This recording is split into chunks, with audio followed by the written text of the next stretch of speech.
Hello everyone. तो कैसे हैं आप सब लोग? आई होप कि अच्छे होंगे। चलिए तो बचे हुए क्वेश्चन को हम फिनिश कर लेते हैं।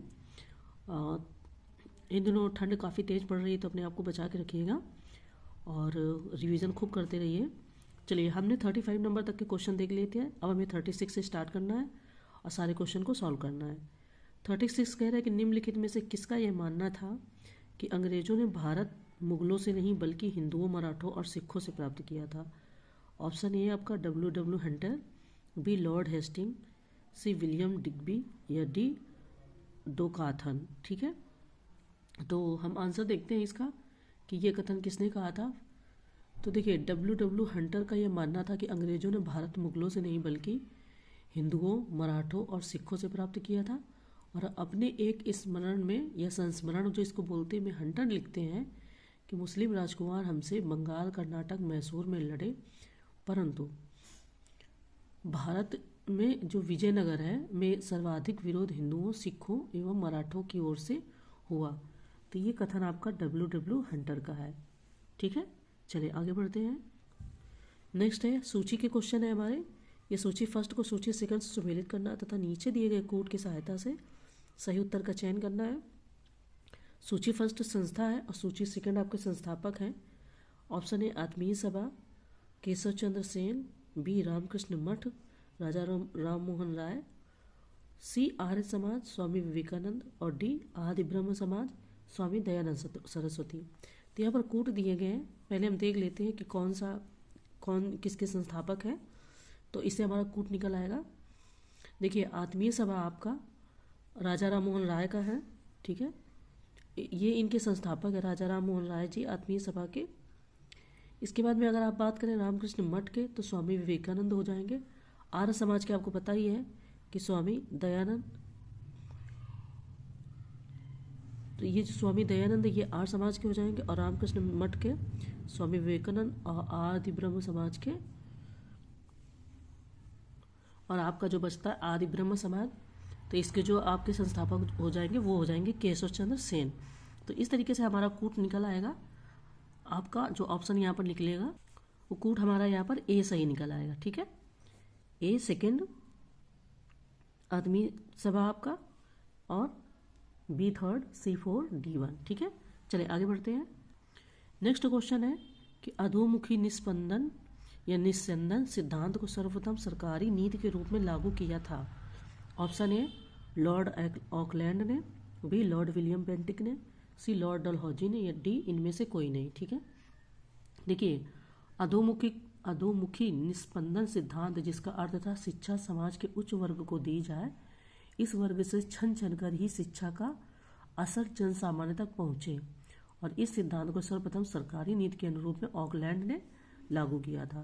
तो ऑप्शन ए हो जाएगा लॉर्ड ऑकलैंड ने। ठीक है, चलिए आगे देखते हैं।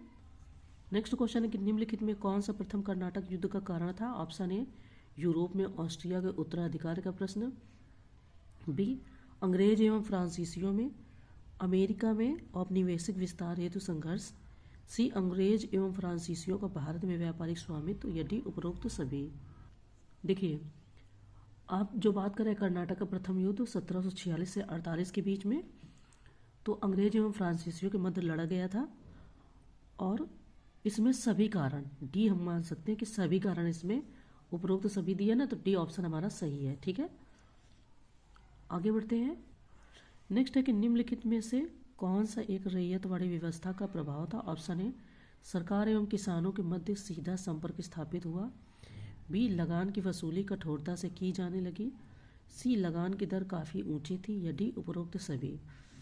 देखिए, वर्ष 1792 ईस्वी में मद्रास के 12 महल जिले में पहली बार कर्नल रोड ने रैयतवाड़ी व्यवस्था लागू की, और इस व्यवस्था का लाभ यह था कि सरकार एवं किसानों के मध्य सीधा संपर्क स्थापित हुआ।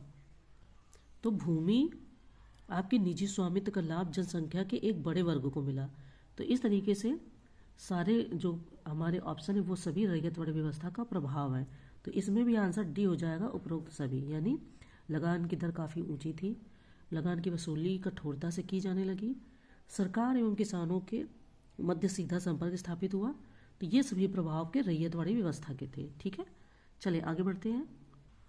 नेक्स्ट क्वेश्चन है कि वर्ष 1901 ईस्वी में इंपीरियल लेजिस्लेटिव काउंसिल में बजट पर भाषण देते हुए निम्नलिखित में से किसने धन के बहिर्गमन सिद्धांत को प्रस्तुत किया था? ऑप्शन है गोपाल कृष्ण गोखले, बी दादा भाई नौरोजी, सी फिरोज शाह मेहता या डी आर.सी. दत्त। ठीक है, देखिए ड्रेन ऑफ वेल्थ थ्योरी तो आपको पता ही है फिलहाल, लेकिन कई बार हम कंफ्यूज हो जाते हैं क्योंकि दादा भाई नौरोजी यहाँ ऑप्शन दिया है तो हम ध्यान वही हमारे अंदर माइंड में चलता रहता है। वर्ष 1901 की अगर बात करें तो इंपीरियल लेजिस्लेटिव काउंसिल में बजट पर भाषण देते हुए गोपाल कृष्ण गोखले ने धन के बहिर्गमन सिद्धांत को प्रस्तुत किया था और मई 1867 ईस्वी में लंदन में आयोजित ईस्ट इंडिया एसोसिएशन की बैठक में दादा भाई नौरोजी ने पहली बार अपने लेख इंग्लैंड डेब्ट टू इंडिया में धन निष्कासन सिद्धांत की चर्चा की थी। उन्होंने इसको देश के सभी दुखों का मूल कारण माना था। तो ये 1901 की बात हो रही है, जबकि दादा भाई नौरोजी ने जो बोला था वो 1867 ईस्वी में लंदन में आयोजित ईस्ट इंडिया एसोसिएशन में बोला था। तो साल दोनों के अलग अलग हैं। ठीक है, जब 1901 आएगा इंपीरियल लेजिस्लेटिव तो उसमें जो ऑप्शन आपका हो जाएगा वो ए हो जाएगा, गोपाल कृष्ण गोखले। ठीक है, जब 1901 की बात आएगी तो ऑप्शन होगा गोपाल कृष्ण गोखले। जब 1867 की आएगी जिसमें लंदन में आयोजित ईस्ट इंडिया एसोसिएशन की बैठक में जब दादा भाई नौरोजी पहली बार जाते हैं तो वो 1867 में बोलती है इस बात को। ठीक है, चलिए आगे बढ़ते हैं। नेक्स्ट कथन और कारण का है। नीचे दो कथन दिए गए जिनमें से एक को अभिकथन ए और दूसरे को कारण आर कहा गया है।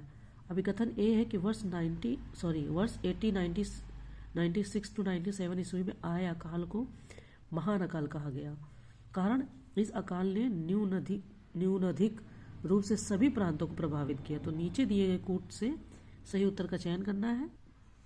ऑप्शन कूट हमारा ए कहता है ऑप्शन ए तथा आर दोनों सही है तथा आर ए की सही व्याख्या करता है। बी ए तथा आर दोनों सही है किंतु आर ए की सही व्याख्या नहीं करता है। सी ए सही है परंतु आर गलत है और डी ए गलत है परंतु आर सही है। ठीक है, चलिए हम आंसर देखते हैं। कह रहे कि आपका जो वर्ष 1896 या 97 ईस्वी में आए अकाल को महान अकाल कहा गया। इस अकाल ने न्यूनाधिक रूप से सभी प्रांतों को प्रभावित किया था और अकाल से करीब 4 करोड़ जनता प्रभावित हुई। तो इसमें लगभग 25 लाख व्यक्ति भूख एवं गरीबी से मारे गए थे। ऑप्शन ए आपका यहाँ पर सही है, यानी ए तथा आर दोनों सही हैं और आर ए की सही व्याख्या भी करता है। चलिए आगे बढ़ते हैं। नेक्स्ट यहाँ पर क्वेश्चन है कि निम्नलिखित कथनों पर विचार करें। ऑप्शन फर्स्ट, केशव चंद्र सेन ने ब्रह्म समाज के मूल सिद्धांतों का निरूपण अपनी पुस्तक ब्रह्म धर्म में किया। सेकंड कह रहे हैं कि राजा राममोहन राय ने ब्रह्म समाज के अंतर्गत प्रथम अंतरजातीय विवाह का आयोजन किया। तो असत्य कथन है या है। ऑप्शन ए केवल फर्स्ट, बी केवल सेकंड, सी फर्स्ट तथा सेकंड दोनों, डी ना तो फर्स्ट और ना ही सेकंड। ठीक है, तो हम यहाँ पर बात करते हैं। आपको यहाँ पर ध्यान रखना है कि देवेंद्रनाथ टैगोर ने ब्रह्म समाज के मूल सिद्धांतों का निरूपण अपनी पुस्तक ब्रह्म धर्म में किया। ठीक है, और राजा राममोहन राय ने ब्रह्म समाज के अंतर्गत प्रथम अंतरजातीय विवाह किया था। तो ऑप्शन ए यहाँ पर केवल ए असत्य है क्योंकि इन्होंने केशव चंद्र सेन का नाम लिया है, जबकि वहाँ पर दूसरी बात जो मूल सिद्धांत की बात हो रही वो देवेंद्रनाथ टैगोर जी ने किया था। तो ऑप्शन ए आपका असत्य है, बी आपका सत्य है। ठीक है, लेकिन असत्य पूछा तो हमें असत्य का आंसर बताना है। चलिए आगे बढ़ते हैं।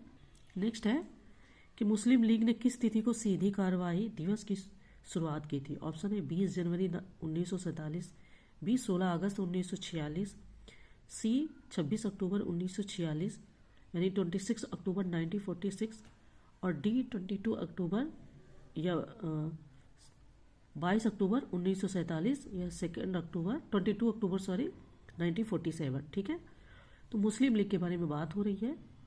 मुस्लिम लीग ने 16 अगस्त 1946 को सीधी कार्रवाई दिवस की शुरुआत की और लीग की इस कार्रवाई का उद्देश्य सांप्रदायिक दंगे फैलाना था। तो बी ऑप्शन आपका हो जाएगा 16 अक्टूबर 1946। ठीक है, चलिए आगे बढ़ते हैं। नेक्स्ट क्वेश्चन है कि निम्नलिखित आयोगों समितियों में कौन सा एक अकाल से संबंधित नहीं है। ऑप्शन ए कैंपबेल समिति, बी स्ट्रेची आयोग, सी लॉयल आयोग या डी शाही आयोग। तो यहाँ कौन सा एक सही सुमेलित नहीं है वो हमें बताना है। देखिए आपकी जो कैंपबेल समिति है वो 1866-67 के बीच की है। स्ट्रेची आयोग आपका 1880 यानी 1880 का है। लॉयल आयोग आपका 1897 का है। शाही आयोग की स्थापना वर्ष 1928 में कृषि क्षेत्र की समीक्षा हेतु की गई थी। तो जो शाही आयोग है ये आपका अकाल से संबंधित नहीं है। ठीक है, चलिए आगे बढ़ते हैं। नेक्स्ट है कि निम्नलिखित अधिनियमों में से किस एक के द्वारा विधवा विवाह को वैध मान लिया गया था तथा उससे उत्पन्न बालक को वैध घोषित किया गया। ऑप्शन है हिंदू विधवा पुनर्विवाह अधिनियम 1856, बी हिंदू विधवा पुनर्विवाह अधिनियम 1854, सी हिंदू विधवा पुनर्विवाह अधिनियम 1829 या डी हिंदू विधवा पुनर्विवाह अधिनियम 1831। तो देखते हैं इसमें क्या आंसर होना चाहिए। देखिए कह रहे हैं कि हिंदू विधवा पुनर्विवाह अधिनियम 1856 के द्वारा विधवा विवाह को वैध मान लिया गया तथा उससे उत्पन्न बालक को वैध घोषित किया गया।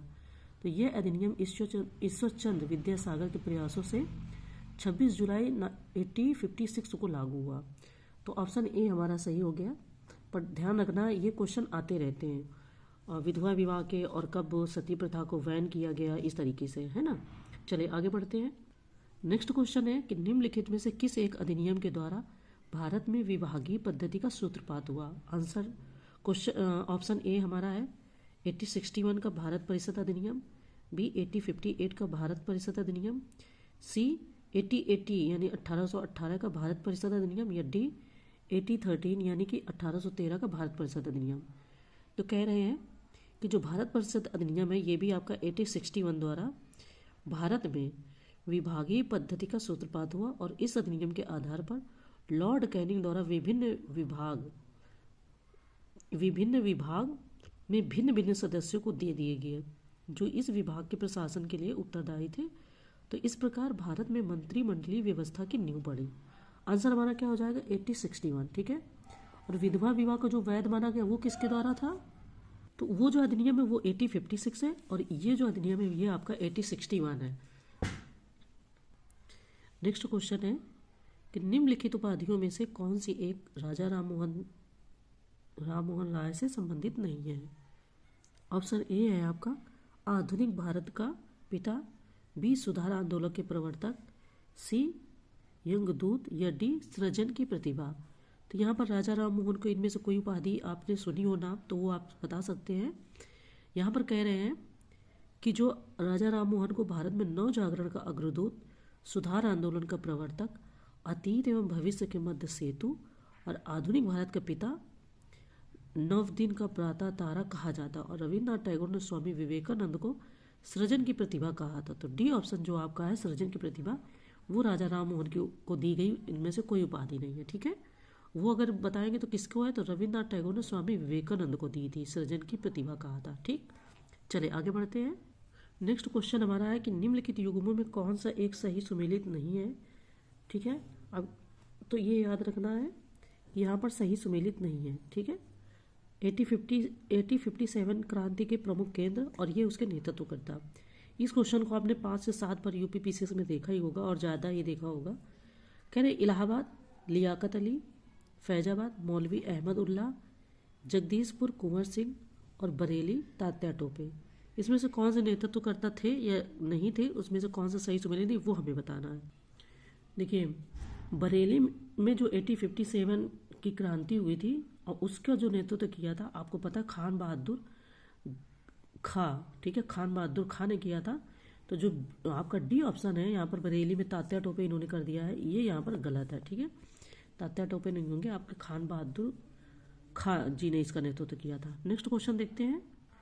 नेक्स्ट क्वेश्चन हमारा कह रहा है कि पूना की संधि 1817 ईस्वी में निम्नलिखित में से किसका परिणाम थे। ऑप्शन ए प्रथम आंग्ल मराठा युद्ध, बी द्वितीय आंग्ल मराठा युद्ध, सी तृतीय आंग्ल मराठा युद्ध या डी इनमें से कोई नहीं। ठीक है, तो पूना की जो संधि होती है 1817 से 1818 ईस्वी में वो तृतीय आंग्ल मराठा युद्ध के कारण होती है, लॉर्ड हेस्टिंग के काल में हुआ था और इस युद्ध में पेशवा बाजीराव द्वितीय पराजित हुआ था। तो उसने अंग्रेजों से पूना की संधि कर ली जिसकी शर्त के फलस्वरूप पेशवाई वहाँ पर समाप्त कर दी गई थी। ठीक है, तो सी हो जाएगा आपका तृतीय आंग्ल मराठा युद्ध। आगे बढ़ते हैं, नेक्स्ट क्वेश्चन देखते हैं। नेक्स्ट क्वेश्चन है कि निम्न जाति आंदोलन से संबंधित संस्थाओं में कौन सी एक डॉक्टर भीमराव अम्बेडकर द्वारा स्थापित नहीं थी। तो ऑप्शन ए है, आपने समझ लिया कि डॉक्टर भीमराव द्वारा स्थापित नहीं थी। Option A the All India Depressed Class Federation, B Samaj Samata संघ, सी अखिल भारतीय अस्पृश्यता निवारण संघ, या डी अनुसूचित जाति परिसंघ। ठीक है, तो देखिए कह रहे हैं कि जो डॉक्टर भीमराव अंबेडकर द्वारा स्थापित नहीं उसको बताना है। अखिल भारतीय अस्पृश्यता निवारण संघ की स्थापना महात्मा गांधी द्वारा वर्ष 1932 में बम्बई में की गई थी। तो जो आपका है ऑप्शन सी अखिल भारतीय अस्पृश्यता निवारण संघ, ये आपका महात्मा गांधी जी द्वारा स्थापित संस्था है। D all India depressed classes federation Bhimrao Ambedkar, समाज समता संघ डॉक्टर भीमराव अम्बेडकर, और अनुसूचित जाति परिसंघ ये भी आपका डॉक्टर भीमराव अम्बेडकर द्वारा ही स्थापित संस्थाएं हैं। ठीक है, चलिए आगे बढ़ते हैं। नेक्स्ट क्वेश्चन है कि निम्नलिखित में से कौन सा एक युग्म सही सुमेलित नहीं है। अब यहाँ पर भी सही सुमेलित नहीं है ये बताना है। ये जनजाति विद्रोह है और ये उसके वर्ष है। चुआर विद्रोह 1768 to 72 ईस्वी में, बी भील विद्रोह 1818 से 1921 ईस्वी, सी रामोसी विद्रोह 1822 से 41 ईस्वी, और डी कुकी विद्रोह ये आपका 1818 से 26 ईस्वी तक चला। बट इसमें से कोई एक सही सुमेलित नहीं है, वो हमें बताना है। ठीक है, तो देखते हैं इसमें से कौन सही सुमेलित नहीं। कुकी विद्रोह आपका 1826 से 44 ईस्वी के बीच है, जो कि इसको इन्होंने इसी से थोड़ा सा कर दिया है, जो कि मिसमैच है यहाँ पर।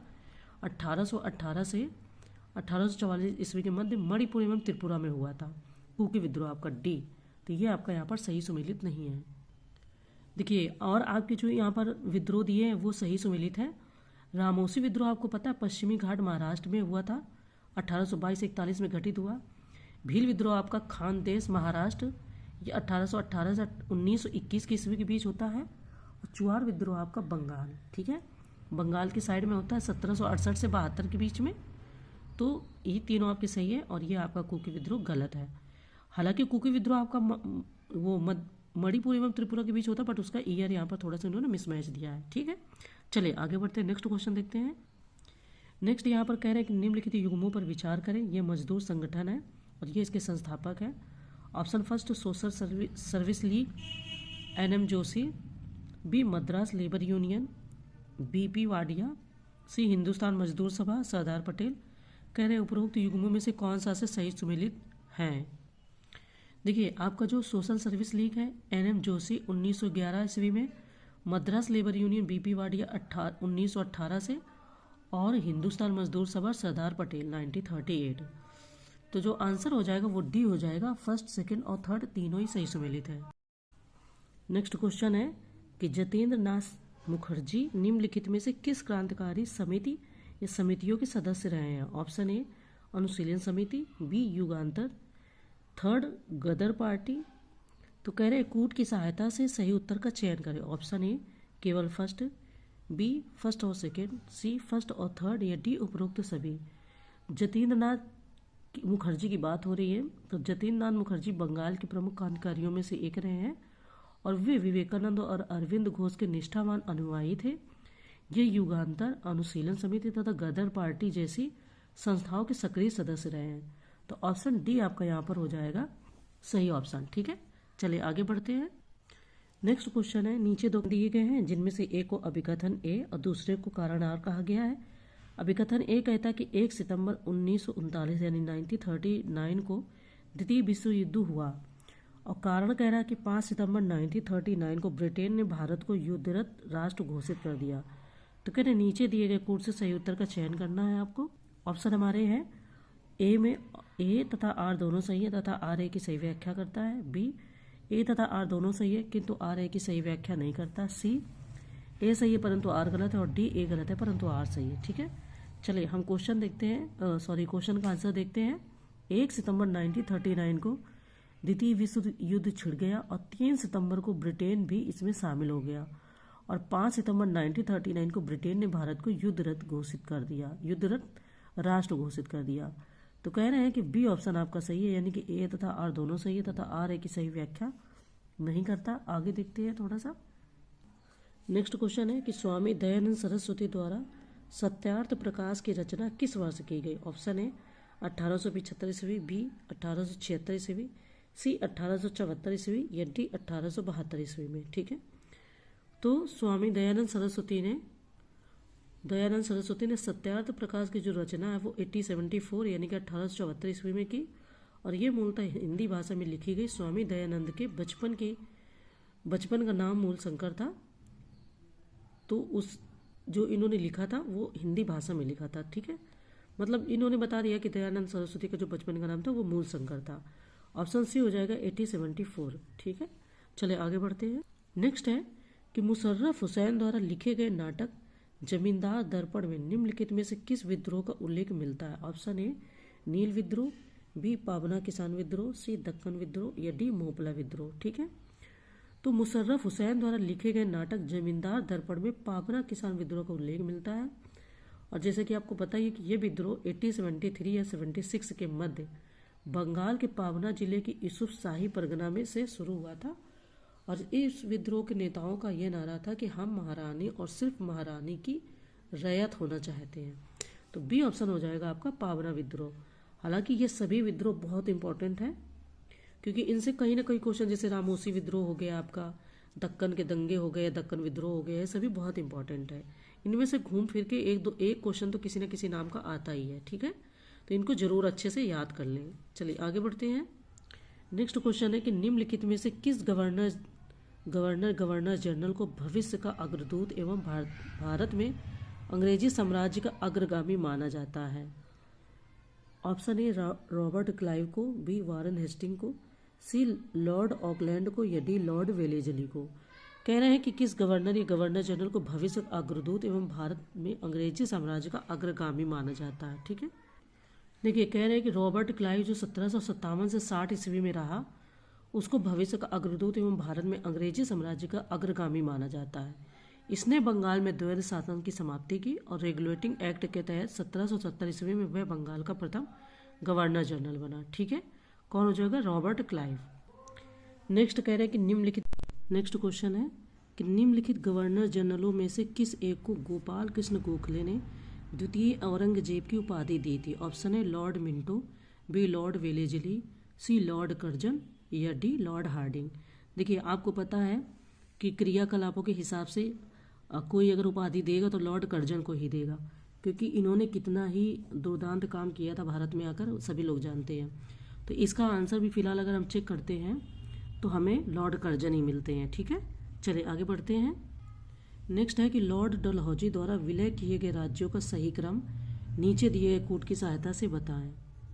Option A Karauli, B Sambalpur, C 3 Udaipur या 4 नागपुर।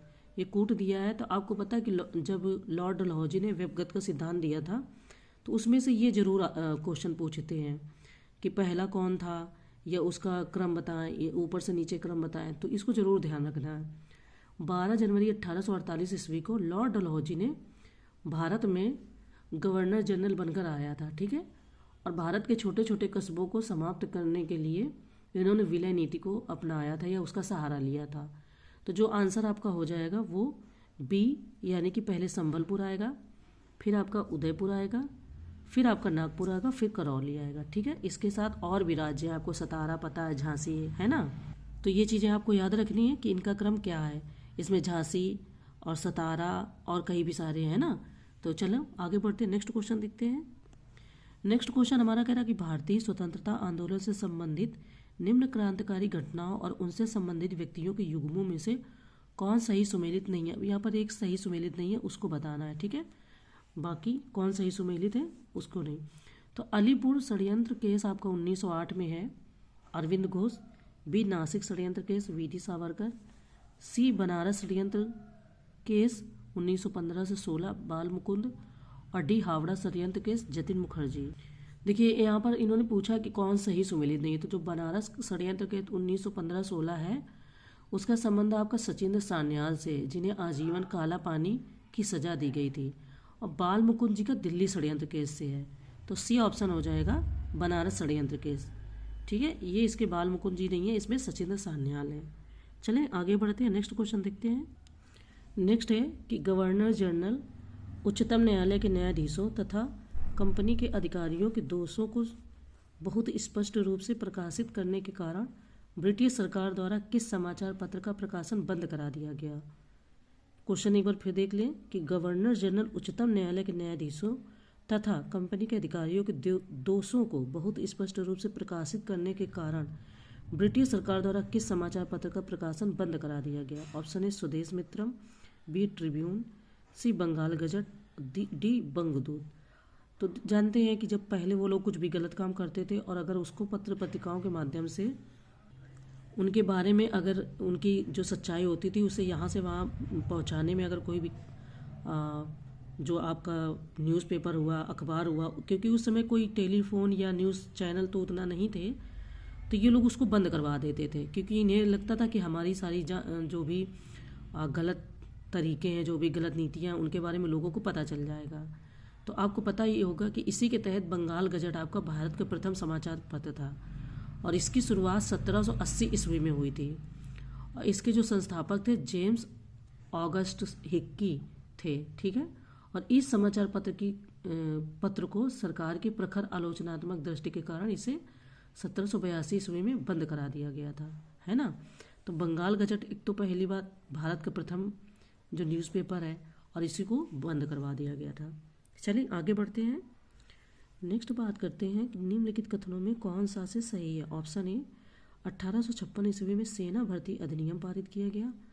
सेकंड कह रहे कि यह लॉर्ड कैनिंग का शासनकाल था। थर्ड, इस अधिनियम के अनुसार कोई भी सैनिक समुद्र पार जाने से मना कर सकता था। कूट है आपका ए फर्स्ट, सेकंड और थर्ड सही है, बी फर्स्ट और थर्ड सही है, सी फर्स्ट और सेकंड सही है, या डी केवल सेकंड सही है। ठीक है, तो देखते हैं।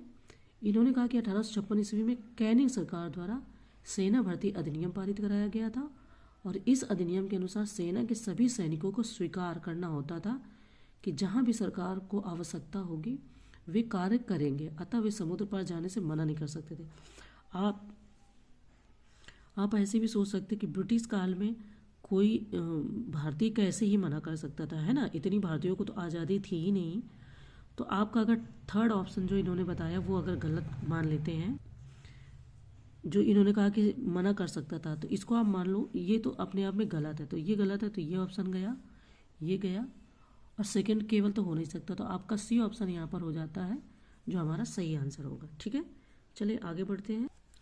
नेक्स्ट है कि अंग्रेजों ने भारत में अंग्रेजी को शिक्षा का माध्यम कब बनाया था? ऑप्शन है 1813 में, बी 1835 में, सी 1858 में, या डी 1861 में।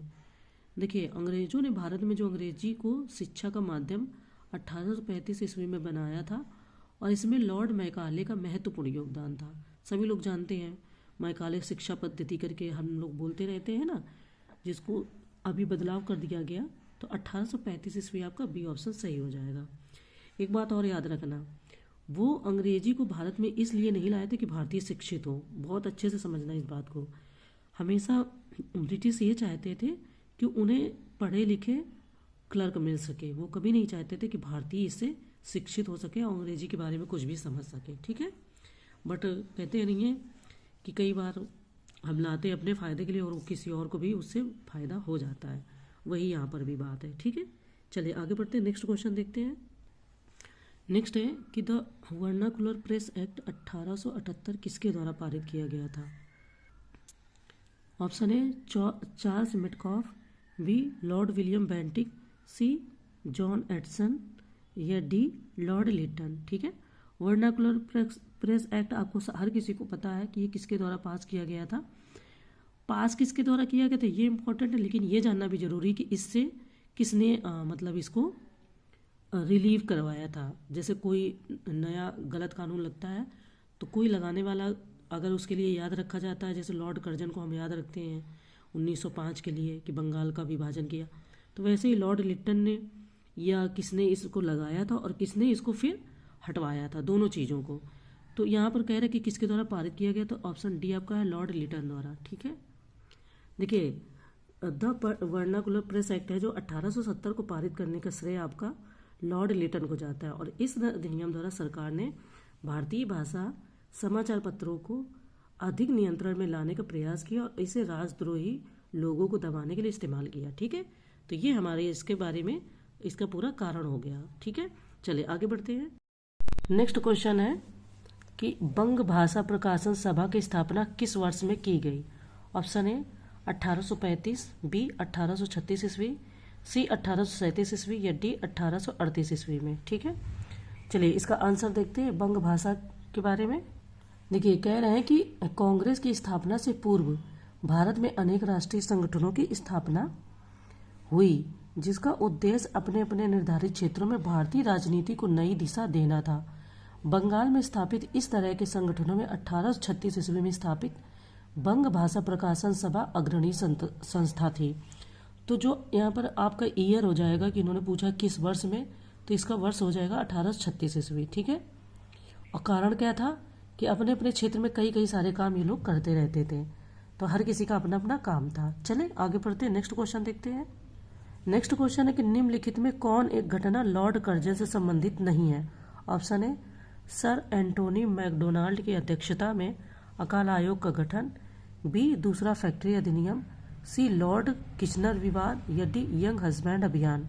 ठीक है, उसमें से कह रहे हैं कि कौन सा कर्जन से संबंधित नहीं है वो हमें बताना है। ओके, देखिए लॉर्ड कर्जन 1899 से 1905 ईस्वी तक भारत का वायसराय रहा। 1899 से 1900 ईस्वी के बीच अकाल पड़ा और इसके लिए लॉर्ड कर्जन ने सर एटली मैकडोनाल्ड की अध्यक्षता में एक अकाल आयोग का गठन किया, जिसने अकाल आयुक्त के गठन की सिफारिश की। अगर जो काम नहीं किया वो आपका है दूसरा फैक्ट्री अधिनियम। सन 1897 ईस्वी में दूसरा फैक्ट्री अधिनियम पारित हुआ, यह लॉर्ड लेंसडाउन के काल में हुआ था। ठीक है, तो ये कर्जन से संबंधित नहीं है, फर्स्ट संबंधित है, सेकंड और ये भी। ठीक है, तो आंसर जो हमारा हो जाएगा वो हो जाएगा फिलहाल बी। चलिए आगे बढ़ते हैं। नेक्स्ट है यहाँ पर कि निम्न में से किस एक कमेटी ने विभाजित बंगाल को पुनः संयुक्त करने की आवश्यकता पर बल दिया था। Option A Arundel committee, B Karaikal committee, C Bowlby committee या डी स्ट्रेची कमेटी। ठीक है, तो कह रहे हैं इसमें से कौन है जिसने जब 1905 में बंगाल का विभाजन हुआ तो उसे पुनः पहले संयुक्त करने की बात की। तो वायसराय मिंटो सेकेंड ने राजनीतिक सुधारों के विषय में सलाह देने के लिए अगस्त 1906 ईस्वी में अरुणंडल कमेटी का गठन किया था और इस कमेटी ने विभाजित बंगाल को पुनः संयुक्त करने की आवश्यकता पर बल दिया था और इसके फलस्वरूप ब्रिटिश सरकार ने विवश होकर बंगाल विभाजन को 1911 ईस्वी में रद्द कर दिया था। तो ऑप्शन ए हो जाएगा आपका अरुणंडल कमेटी। ठीक है, चलिए आगे बढ़ते हैं। नेक्स्ट कह रहे हैं कि भारतीय स्वतंत्रता संग्राम के दौरान कांग्रेस के किस अधिवेशन में यह प्रस्तावित किया गया कि स्वराज को सभी प्रकार के विदेशी नियंत्रण से मुक्त होना चाहिए। ऑप्शन ए कलकत्ता अधिवेशन 1886 ईस्वी, बी अहमदाबाद अधिवेशन 1921 ईस्वी, सी लाहौर अधिवेशन 1929 ईस्वी या डी त्रिपुरी अधिवेशन 1939। ठीक है, भारतीय स्वतंत्रता के दौरान कांग्रेस के, तो यहाँ कांग्रेस के विषय में बात हो रही, तो 1921 के अहमदाबाद अधिवेशन जिसकी अध्यक्षता हकीम अजमल खां ने की थी और सीआर दास के जेल में होने के कारण में मौलाना हसरत मोहानी ने प्रस्तावित किया कि स्वराज को सभी प्रकार के विदेशी नियंत्रण से मुक्त संपूर्ण स्वतंत्रता या संपूर्ण स्वराज के रूप में परिभाषित किया जाए और इसे कांग्रेस का लक्ष्य माना जाए। तो बी हो जाएगा आपका आंसर अहमदाबाद अधिवेशन 1921 में। ठीक है, चलिए आगे बढ़ते हैं। देखिए सेकंड सूची है, नेक्स्ट क्वेश्चन है सूची फर्स्ट को सूची सेकंड से सुमेलित कीजिए और नीचे दिए गए कूट की सहायता से सही उत्तर का चयन कीजिए। ये सूची फर्स्ट है, पुस्तक है, और ये सूची सेकंड है, लेखक है। ऑप्शन है spring tiger Surendra Nath Banerjee, be a nation in making, तो ह्यू टोए, सी अनहैप्पी इंडिया वैलेंटाइन सिरोल, डी है इंडियन अनरेस्ट लाला लाजपत राय। हमें इनको मिलान करना है कूट की सहायता से और सही आंसर को बताना है। स्प्रिंग टाइगर की बात करें आपकी, तो इसको ह्यू टोए ने, इसके जो लेखक है वो ह्यू टोए हैं। ठीक है, और आप अनहैप्पी इंडिया जानते ही होंगे, अनहैप्पी इंडिया की बात कीजिए तो लाला लाजपत राय ही आएंगे, है ना, सबको पता ही है। और अ नेशन इन मेकिंग की अगर बात की जाए तो इसको सुरेंद्र नाथ बनर्जी जी ने, इसके जो राइटर है या लेखक है वो हो जाएंगे। और आपका अनरेस्ट बचा, अनरेस्ट इंडियन अनरेस्ट, तो वैलेंटाइन सिरोल हो जाएंगे। ठीक है, तो इस तरीके से देखेंगे कूट में अपना आंसर, तो हमें यहाँ पर सी ऑप्शन मिल जाता है, यानी कि सी ऑप्शन हमारा सही आंसर है। ठीक है, चलिए आगे बढ़ते हैं, नेक्स्ट क्वेश्चन देखते हैं। नेक्स्ट क्वेश्चन है कि भवानी मंदिर नामक पुस्तक का प्रकाशन 1905 ईस्वी में किसके द्वारा किया गया? Option A Pulin Das, B P Mitra, C Arvind Ghosh या डी वारेंद्र नाथ घोष। भवानी मंदिर के बारे में बात हो रही, भवानी मंदिर नामक पुस्तक का प्रकाशन, ठीक है, तो वारेंद्र घोष द्वारा 1905 ईस्वी में भवानी मंदिर पुस्तक का प्रकाशन किया गया और यह पुस्तक आपकी क्रांति से संबंधित थी, ठीक है। इसमें आनंद मठ का जो भाव है वो ग्रहण किया गया और जिसमें कहा गया कि क्रांतिकारी, जिसमें कहते हैं कि क्रांतिकारी के बारे में काफ़ी बात की गई, ठीक है। तो आपका आंसर जो हो जाएगा वो हो जाएगा वारेंद्र नाथ घोष, यानी 71 का डी ऑप्शन, ठीक है। चलिए आगे बढ़ते हैं। आज मेरी आवाज़ काफ़ी बेकार आ रही होगी, मतलब कह सकते हैं, क्योंकि मुझे कोल्ड बहुत ज़्यादा हुआ था फीवर की वजह से, तो आवाज़ थोड़ी चेंज है। मैं कोशिश कर रही हूँ पर मैं अपनी जर्नी को बीच में रोक नहीं सकती। 1-2 दिन के लिए फिर भी रोक देती हूँ, बट ज़्यादा दिन के लिए मैं नहीं रोक सकती, है ना। तो थोड़ा सा आप लोग मैनेज कीजिएगा, मैं भी थोड़ा मैनेज कर रही हूँ। इसी आवाज़ के साथ आप वीडियो को देख लीजिएगा, है ना। क्वेश्चन है कि Indian National Trade Union Congress के प्रथम अध्यक्ष थे, ठीक है। Option A Jawaharlal Nehru, B Sardar Vallabhbhai Patel, C V Giri या D Mahatma Gandhi. Indian National Trade Union Congress के प्रथम अध्यक्ष के बारे में बात हो रही है। तो देखिए इसके अध्यक्ष थे फिलहाल सरदार वल्लभ भाई पटेल। कह रहे हैं कि Indian National Trade Union Congress की स्थापना आपकी 1947 ईस्वी में सरदार वल्लभ भाई पटेल तथा वी गिरी आदि नेताओं द्वारा की गई थी और जिसके प्रथम अध्यक्ष आपके सरदार वल्लभ भाई पटेल, जैसा कि आंसर में है, वही थे, ठीक है। चले आगे बढ़ते हैं, नेक्स्ट क्वेश्चन देखते हैं। नेक्स्ट है कि वर्ष 1878 में जारी वर्नाकुलर प्रेस एक्ट के संबंध में निम्न कथनों पर विचार करें। ऑप्शन ए, ऑप्शन फर्स्ट, इस अधिनियम को गैंगिंग एक्ट भी कहा जाता है। सेकंड, इस अधिनियम को लाने का श्रेय लॉर्ड लिटन को जाता है। थर्ड, पायनियर समाचार पत्र ने इस अधिनियम का समर्थन किया था, ठीक है। तो यहाँ पर इन्होंने बोला कि सत्य कथन चुने। ऑप्शन ए फर्स्ट और सेकंड, बी सेकंड और थर्ड, सी फर्स्ट और थर्ड या डी उपरोक्त तो सभी, ठीक है। देखिए वर्ष 1878 में जारी वर्नाकुलर प्रेस एक्ट के संबंध में जो इन्होंने यहाँ पर बताया है, तो 1876 से 1880 ईस्वी तक लॉर्ड लिटन भारत का वायसराय था और सोम प्रकाश, ढाका प्रकाश, सहचर आदि समाचार पत्रों के विरुद्ध मामले दर्ज किए गए। पायनियर समाचार पत्र ने इस अधिनियम का समर्थन किया था। तो फिलहाल डी ऑप्शन जो है उपरोक्त सभी, वो आपका यहाँ पर फिलहाल सही है, ठीक है। चलिए आगे बढ़ते हैं। नेक्स्ट है कि निम्नलिखित में से किसने सन 1850 ईस्वी में विडो री मैरिज सोसाइटी की स्थापना की थी। Option A BM Malabari, B DK Karve, C Mahadev Govind Ranade, D Vishnu Parshuram Pandit, ठीक है।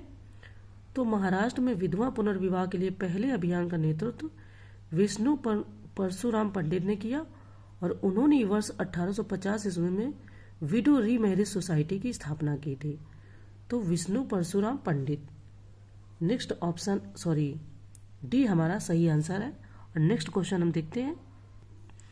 नेक्स्ट है कि निम्नलिखित में से सत्य कथन या कथनों का चयन करें। ऑप्शन ए है केरल में छुआछूत के विरोध में वायकोम सत्याग्रह 1924 ईस्वी में प्रारंभ हुआ। सेकेंड है कि 1925 ईस्वी में गांधी जी त्रावणकोर गए तथा इस मुद्दे पर रानी से बातचीत की। यहाँ कूट दिया गया है, ए ना तो फर्स्ट सही है ना ही सेकंड, बी केवल फर्स्ट, सी केवल सेकंड या डी फर्स्ट और सेकंड दोनों, ठीक है। तो देखिए आपका फर्स्ट कथन तो असत्य है जबकि सेकंड कथन सत्य है, ठीक है। तो सी ऑप्शन आपका है कि फर्स्ट असत्य है, सेकंड सत्य है। क्यों? केरल में छुआछूत के विरोध में 1924 में त्रावणकोर के गांव वायकोम से एक आंदोलन शुरू हुआ जिसे धीरे धीरे पूरे देश में फैल गया और इस आंदोलन के समर्थन में 1925 ईस्वी में गांधी जी त्रावणकोर गए और वहां पर गांधी जी जब वहां जाते हैं तो इस विषय में उन्होंने बातचीत की और वहां की सड़कें दलितों के लिए खुलवा दी, परंतु मंदिरों में प्रवेश पर प्रतिबंध लगा रहा। तो यहाँ पर बोले कि सत्य कथन या कथनों का चयन करें। देखिए प्रिंटिंग में मिसप्रिंट हुआ है, इन्होंने कथन फर्स्ट को असत्य और सेकंड को सत्य बताया है और जबकि आंसर इन्होंने डी दिया है। तो इसको एक बार हम पहले बुक से चेक कर लेंगे, फिर बताएंगे, है ना। चलिए अब यहीं तक इसको रखते हैं, ठीक है।